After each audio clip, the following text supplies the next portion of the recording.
Alrighty, and we're back. We'll do the show and tell here. Why don't we start at the usual table? There's no room up there, so. Well, okay, Sean. Table and then make room. Oh, no. Here we go. We'll come to you. Never want to follow Gene. Generally, everybody's. Yeah, bring it up over top. We can Put two cords together also. Oh, that's all right. We got it here. I want to advise in the future, if you bring something in, keep it at your table, so we can use this for the show off. Well, that was Good job. that was the arrangement I tried to establish back in June or July, but they've gone 3 months without a regular meeting with show and tell. Point. Hey, Greg. Yep. Here. You hold this. Oh no! Did it break or you just Gave pulled it up, out? gave up the ghost. I don't know. It probably just crossfits. Alrighty. We have let me try and hold it steady here. Okay, so this is my current progress on Winchelsea.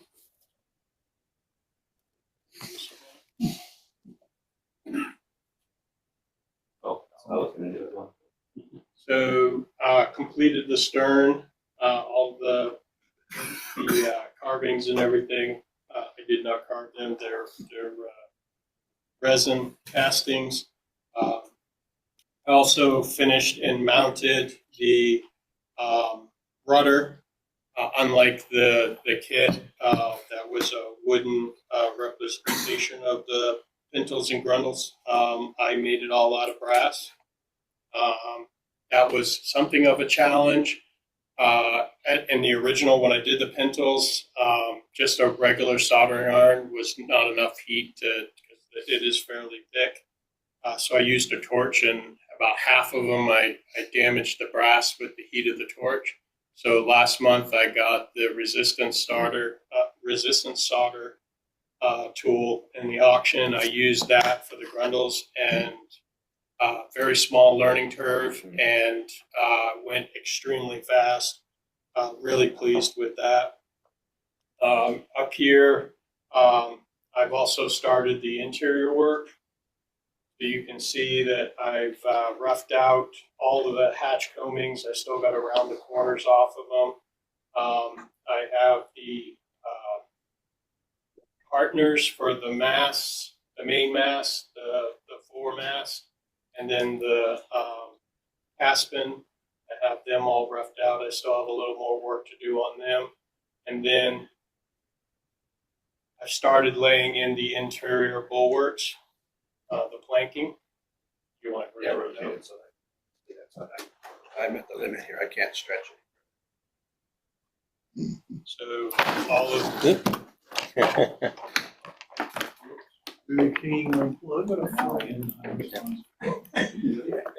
Hang on. Technical difficulties. Okay. Are we? You got the camera? I might have to reconnect it. Yeah. Okay, here we go. All right, so the last, so the bulwark planking has started to go in. It's just Where did it? There it goes. Okay. all right. So real quick, 30 seconds. The planking has started to go in.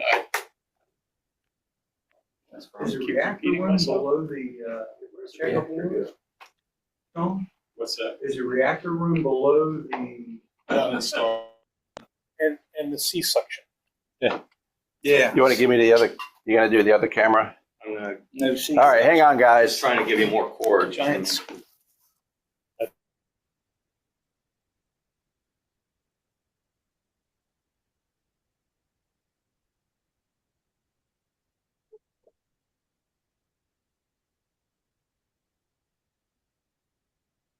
Do we freeze again?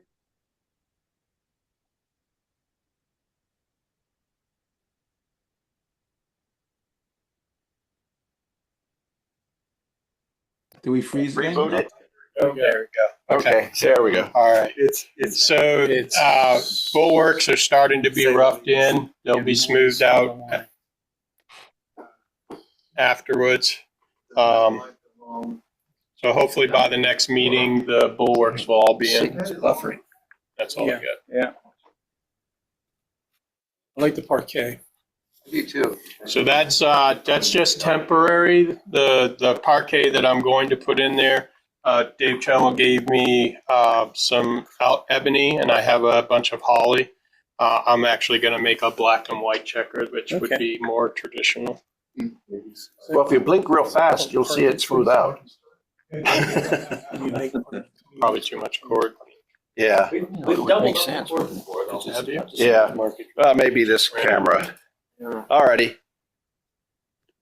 I think, why don't we just go back to normal that way? That was the next person.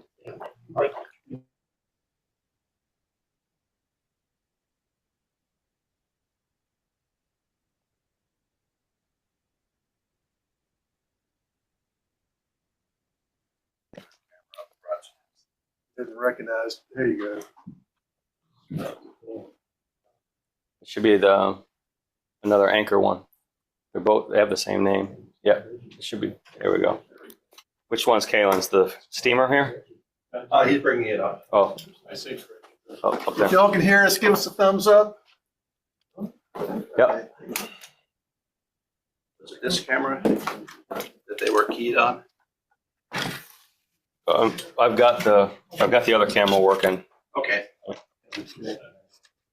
So I finished the dory, which is my first wooden model ship.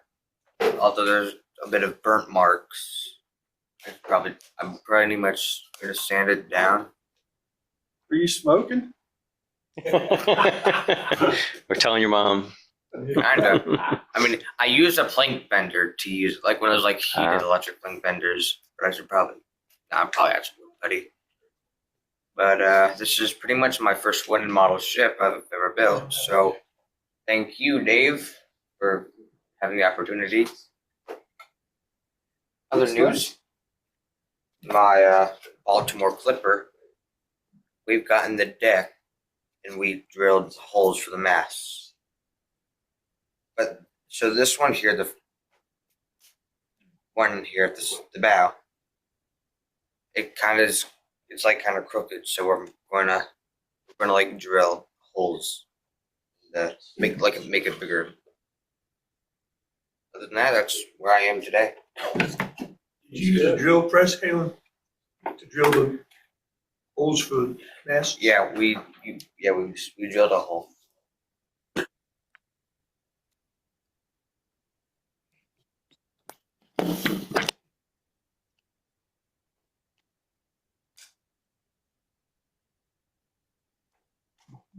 What's the name? All right, very nice. Good.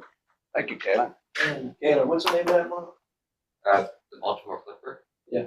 I'm thinking Dapper Tom. Okay. But you said it was the Harvey. Well, I don't know. I thought it was Harvey, but it's Dapper Tom. Alrighty, next, Dave, you wanna? Bring it up. Yeah, or to a closer table anyway, so that we can.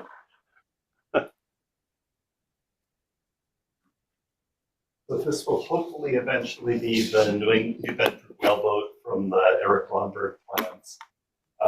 There is a really nice picture in their museum catalog of it built in white and black. So I'm trying to do it in ebony and holly. There's tons of clamps on there because the second straight was soaked and is drying. It needs to be fine-tuned in place. Kind of interesting construction. The first drake is lap strake, and then there's a bunch of carved planks with battens in between. And the plans are wonderful. It builds it exactly the same way as the original whaleboat was built. Scratch? Yeah, I mean it'll be the same as if you built the kit, but it's all built from scratch. Very nice. I've never heard of that. So it's basically carvel, but there's a plank in between the two, behind it. Yeah. And it's screwed into the Okay, patent. but it's like on the interior side? Yeah. All righty. Who, Hank, come on up.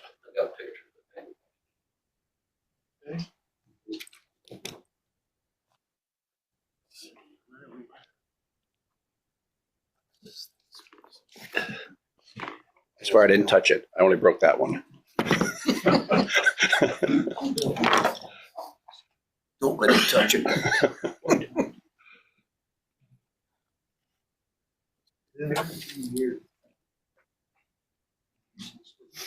There's a CRNG1, it was kind of question. CRNG3, it's in that first. Yeah, things were starting just much too smoothly today. Is this it right here? China shop interval. Yep.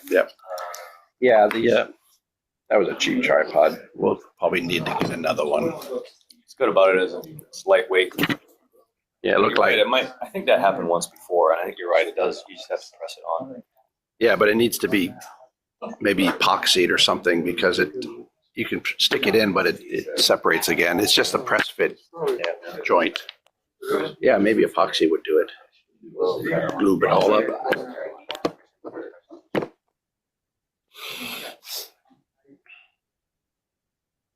Okay, all right.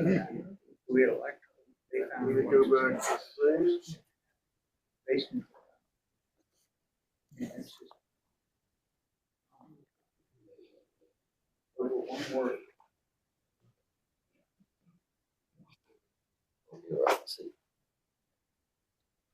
Okay, you want to turn the light down a little bit? Ask if they're seeing the slideshow online. Make sure it doesn't.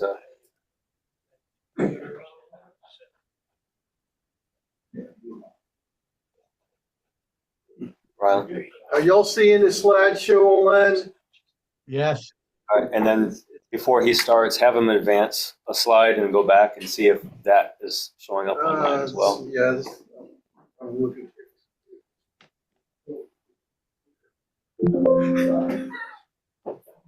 Okay, I'm gonna have to. Because you might have to. That's what I'm seeing online right here.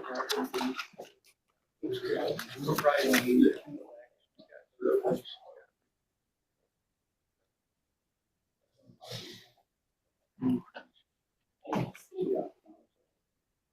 might have to share the slideshow instead of the presentation. That's hard to do when it's.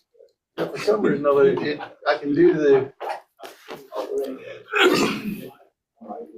If you stop sharing,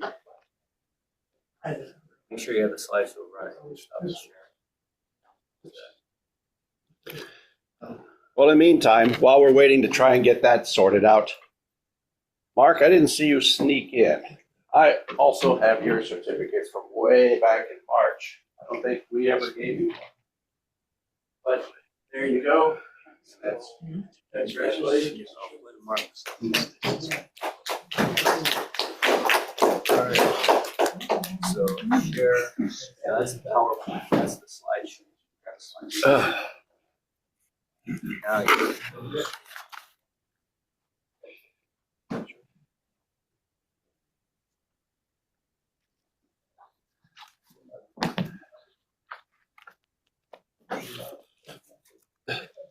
Is it not going through? I think it is. I saw it. I didn't see that you were here. I can't get it to.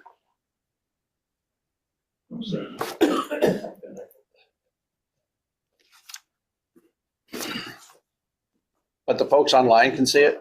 Yes. Okay. But we can't advance it. Is that the problem? I can't get it to pull up on the screen here for some reason. Well, it's up on this screen. Yeah. And is that working? No? Jesus. Yeah. Yeah. It did? Yeah. it did work that time. All right. Well, it seems to be working. If he can advance the slides and talk, we should be able to proceed. All right, now, Oh, thought we had it, Rylan. we did. Want to work on the tripod? No. No, but see, now you're doing, no. You don't want to share the PowerPoint application. You want to share the slideshow, and you had it before. If you just click the slideshow button at the bottom, it will share the slideshow.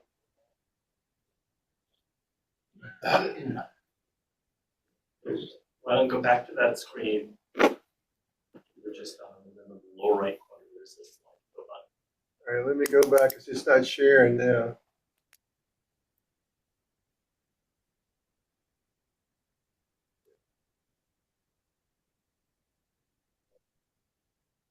For that one.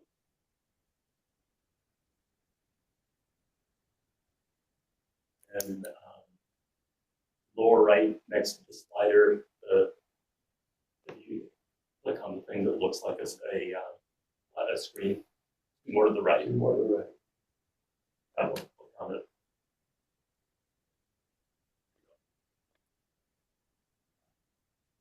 Just not, they're not seeing it. No. All right, let me stop. But I thought they said earlier they were seeing it. Wait, he's looking at the laptop as if he's online, and he's not seeing the slides advance. Yeah. That's the Yeah, problem. I see the slide, but it's not advancing. Yeah. Right, okay. If you share the application, it doesn't. It's screwed. Yeah. What I usually do is do a slide, pull out the slides individually from the presentation, Well, I and then asked about present this last those. time if it would work. And Yeah. right now, yeah, we got it figured out now, so that's Yeah. why I do it this way. I'd come back next month and just pick. Alternative, we had a similar problem at our meeting. Alternatively, what you could do is run it on your computer and then use the camera to read it off the screen. Okay, so in other words, it's running locally. You could also do a save as in PowerPoint as a PDF. It's It's a smaller file. And It doesn't. No, it's up here. Don't worry about what's on the screen. Up here, it's Okay. fine. That's weird. All right. I just saw a slide turn. Well, if And you it went guys back. can see it, then let's try and proceed from here. Okay, it's only gonna take a few minutes. Okay. Okay, so, Half as long as to get it started. yeah, a lot less time than, the Royal Caroline finish. This painting here was done by John Cleverly the Elder, who was a shipyard worker in the Dearborn shipyard during the time that Royal Caroline was being built. And he was also an artist, and he's really famous for his paintings of ships and dockyard scenes and everything. So he finished this painting in 1750, and Royal Caroline was finished in 1749. So he's there. And this is one of the sources that is used when the anatomy of the ship is put together, and when they're putting together trying to get the dimensions and other things. That was that, and I'll come back to something about this. So, there she is finished. Barely fits in my photo box. That's still a work in progress. So I'm more to do with that. But this is my first attempt at flags. And with the exception of the pennant, I used the tissue paper method there. It turned out really good. I like the way they came out. With the pennant, it was still too soft and wobbly. It was hanging down, so I did that double-sided with photocopier paper. And then when I tied it off, I made it a little bit longer and actually glued it to the back of the mast there. So that comes out pretty good. That's pretty good for a first time.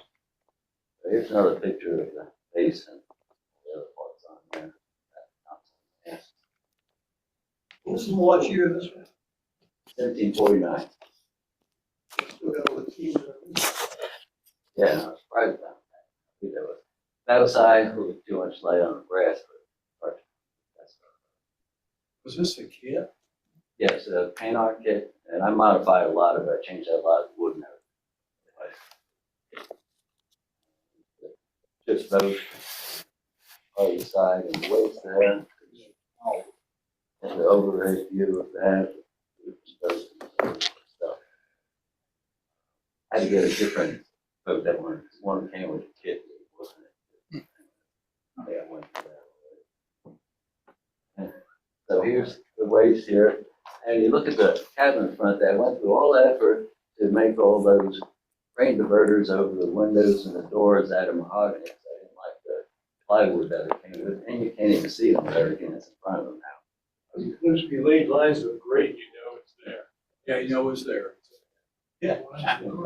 And here's the quarter deck. Little foils around all those lines. Everything there. There's the stern. That came out with all the light on it. The brass that's on there.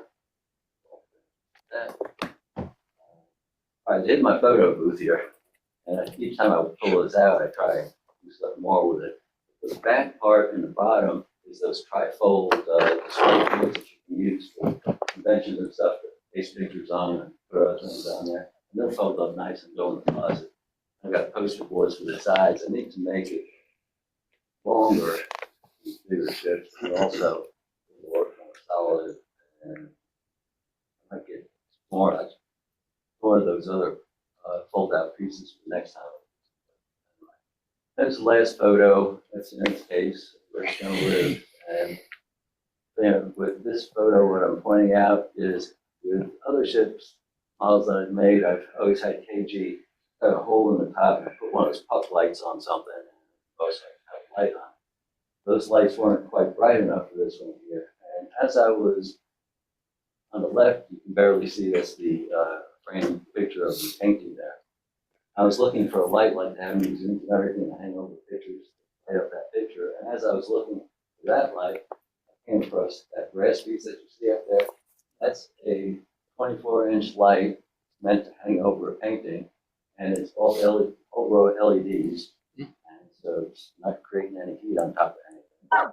There's plenty of light. It has a typical remote of lights with there's 2 or 3 different types of lighting you can use in it, you know, a soft or bright or whatever. And it dims up and down wherever you want it, and you put a timer on it if you want something like that. But it works great to where you just position it at the best spot. Like I had it towards the back, so I made a comment, it wasn't showing the brass up enough. Split it up to the front there now. Shines down, lights up all the brass on. How is it mounted? I can't see it. How's what? The light mounted over the ship. I can't see It it. just lays on top of the case. Okay. You can slide it anywhere you want. Okay. It comes with a bracket to put on the wall to hang over a painting. Use a bracket for something else. This one is triangular and it fits up on there. There's others that were round that didn't work, and I found them as small as like 16-inch, 24-inch. So is that a plug-in or a battery powered?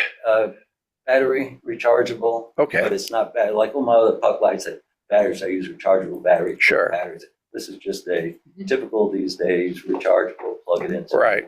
USB. USB, yeah. All right. Oh, very nice. All right, that's all I got. Very, very. Did you go crazy building it? No, but I will have one final comment. After doing all the finish work, between all the rigging, all the rope coils and the flags and the base and everything, I'm ready to get back to my bench and just make sawdust for a while. Oh, nice deal. Like a well bag. All right, who, but you know, yeah. Mine's not like that, so I'm learning. Let's yin and yang.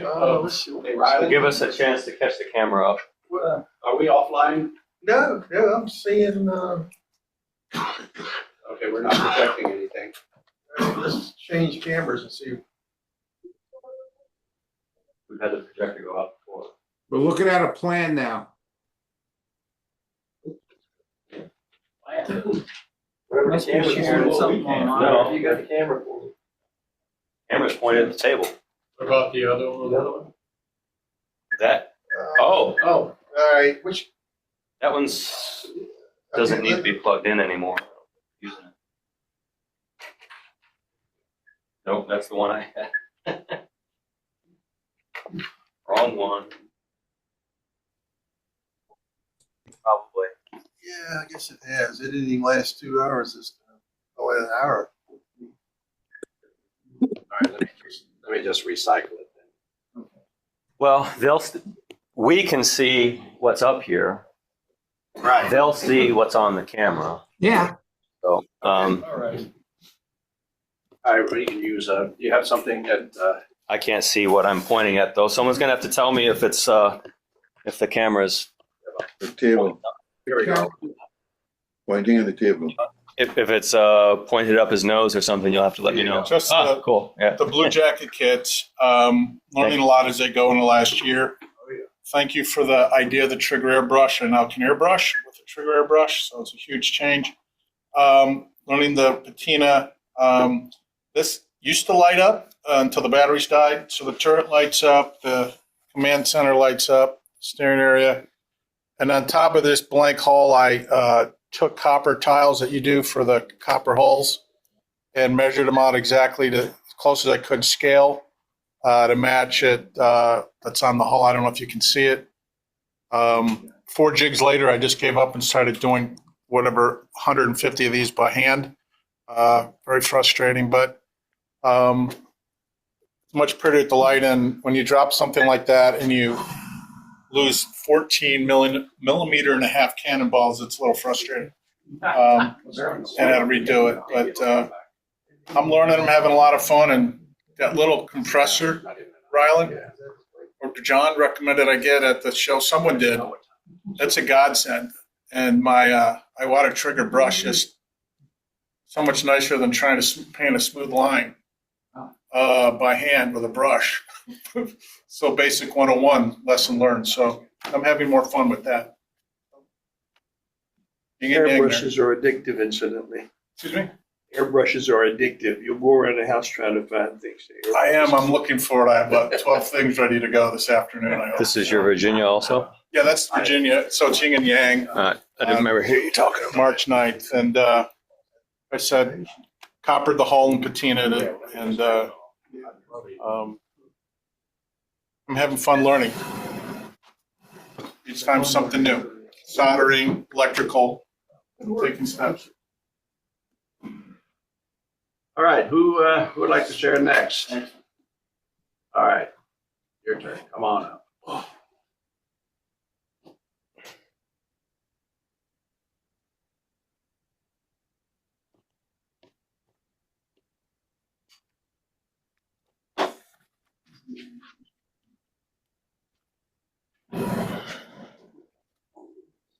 This is a Dean's Marine kit that I got roughly 10 years ago on my first trip to England.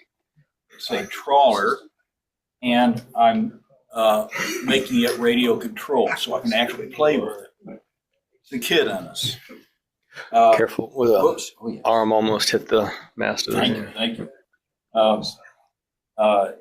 And I'm doing all kinds of work on it to make it accessible.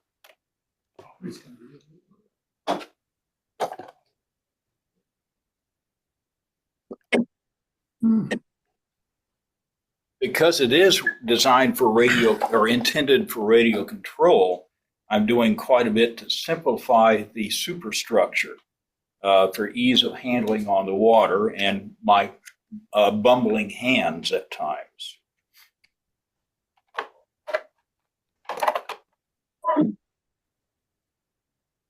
Also making it where it can have ample cooling to dissipate the heat generated by the motor and the radio units and the electronic units. Having said that, I'm very much a novice of anything electronic because I don't understand electricity, except that it shocks the daylights out of you. Anyway, just wanted to bring the up to date. Most of the boats we have here are wood, all wood, and this is all plastic, a little bit of metal. And it weighs quite a bit due to the ballast and all the electronic equipment. And bring you up to date when I do the actual sea trial. I did a bathtub trial and it worked good. So next is a short trip. Yes. Yeah. Thank you. It's like fun. All right, thank you. All right, who's next? Anybody else have anything? I do.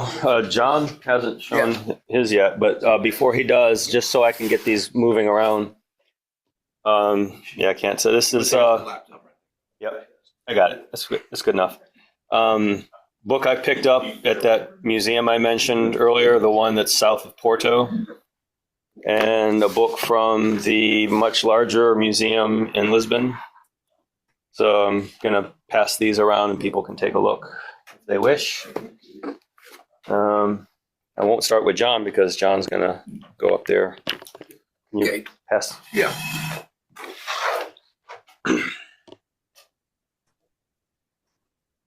Don't look at those and ignore John, though.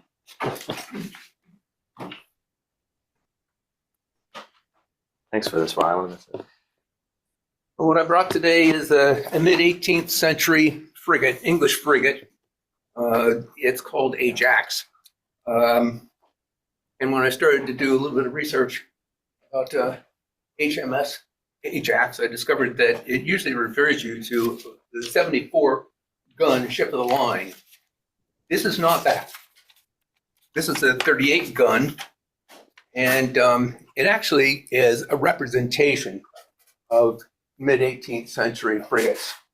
It's not a ship that was ever really built.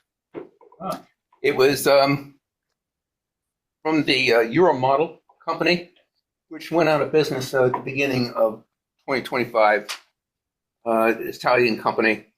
And this was actually, I purchased this from one of the auctions that we had years ago. It's a 1976 kit. It had about 12 to 14 pages, full scale drawings with it, all in Italian, of course.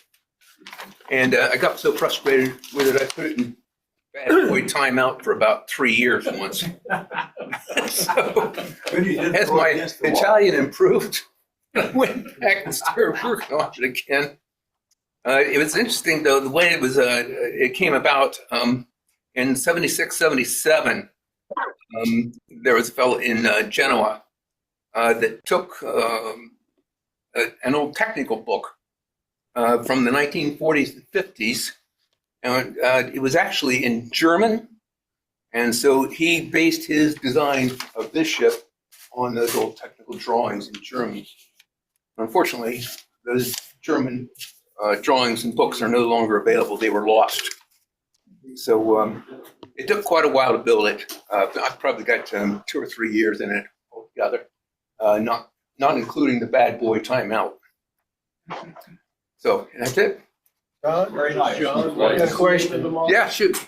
Did you use all kit materials or did you buy aftermarket parts? Oh, that's a good question. I always modify. So when they supply their rigging lines and so forth, I rarely like what they supply, whether it's Euromodel or any of the European companies. So I will usually use my own standing rigging from Blue Jacket. I order almost all from them, and then I'll use running rigging sometimes from the other companies. Also, I replaced some of the metal parts on the deck furniture because I noticed that some of them have actually started to corrode. They have been around for so long. So it's basically a 50-year-old kit, you know. So yeah, I did replace pieces and parts. Yeah, I always do. Very nice. John, what was the name of it? I missed the name of it.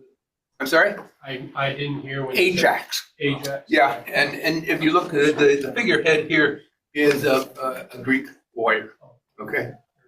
So it's make-believe ship, but representative. All righty, thank you, John. And who's got the, did we do the trawler up front yet? Yep, we did. All right, anyone else? Yours, and I have some pictures to share. Well, pictures, physical pictures, or do you have? Oh, it happened last time too. Yeah. Well, let me. Well, for the benefit of those on online, I can. Oh, that's all right. I just brought along the update of the Zircon project. Those that are here will just have to come up and look at it since we can't broadcast it.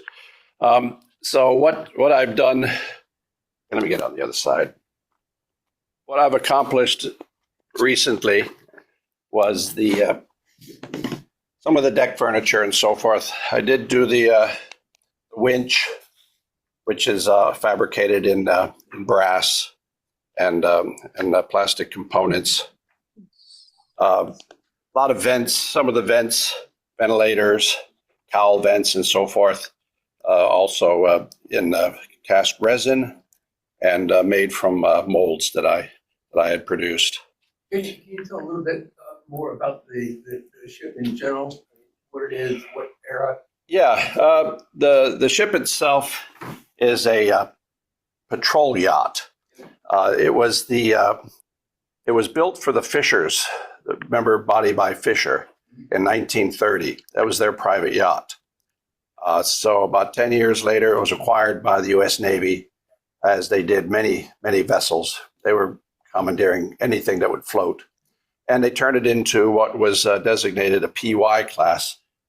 It just had a couple of 3-inch guns, some anti-submarine equipment, mouse traps, roll-off depth charges on the back. And the significance of this particular model, why I was interested in building it, was my father-in-law served aboard it. He was on it for a year, and it patrolled up and down the Atlantic seaboard from New York down to Puerto Rico and Cuba and so forth, and did a lot of other auxiliary duties. I don't think they saw a whole lot of action. It was mostly just convoy and ancillary kind of duties. Mail, who knows what they did. 40s and 50s? No, this was during World War II. During the war. Yeah, during the war.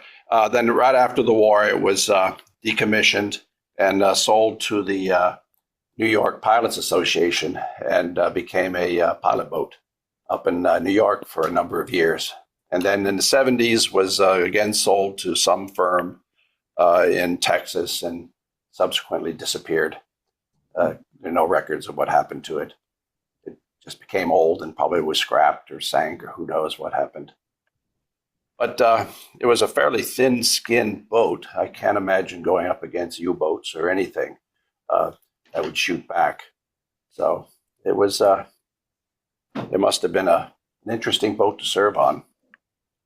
There were a couple of patrol yachts that I think prosecuted at least one submarine in Long Island. Yeah, and this particular boat had the distinction also. I think late in the war there was an ammunition fire explosion up in New York, and it participated in the rescue of a lot of the people there and received commendations for that service. But this was after my father-in-law had served aboard. He had moved on to destroyer escorts in the Pacific by then. But a lot of details yet to add to it. As I said, the cowls are cast resin in the same method that I used for the Olympia, kind of the slip mold method where you coat the inside of the mold so you have a thin shell. It's hollow, so you can get a nice thin cross section. Here's another vent that I made. It's all brass from artwork I did in Photoshop, and then photo etched it, folded it all up, and then soldered it. The depth charge racks themselves are all brass constructed, again from photo etched components that are soldered. The units themselves, the depth charges themselves, are cast metal. I've kind of gotten into metal casting now because resin casting is very wasteful. You know, with all the sprue and everything that you throw away with the metal casting, you get the same quality. You use the same molds essentially, but you clip the sprues away and rebelt them, and so yeah, it's a bismuth tin alloy, lead free, and just little details. Well, you can't see the picture there. For the For the molds, here's for the benefit really of those online, mold for the depth charges. There's a couple of the artwork. And then the lifeboat, which will be mounted on the other side. That's all cast resin from a mold. The oars are brass. And finally, one of the little 25-man balsa rafts. It carried 3 on board, so this is one of them, fully stocked, and will be mounted up on top of the superstructure somewhere out in that area. So anyways, yeah, you just have to come up and take a look at it yourself. But that's the Zircon, and hopefully I'll have it finished by sometime in February for the Richmond show. Gee, why would you do it for that? I don't know, because I can't enter anything anywhere else. All right. If I would say for those online to share, but we can't see any of it. Perhaps if you had something to share, you could share amongst yourselves. Unfortunately, our AV system, our AV has gone down, so we're not able to see any of it. Question. You guys online have anything that you want to share amongst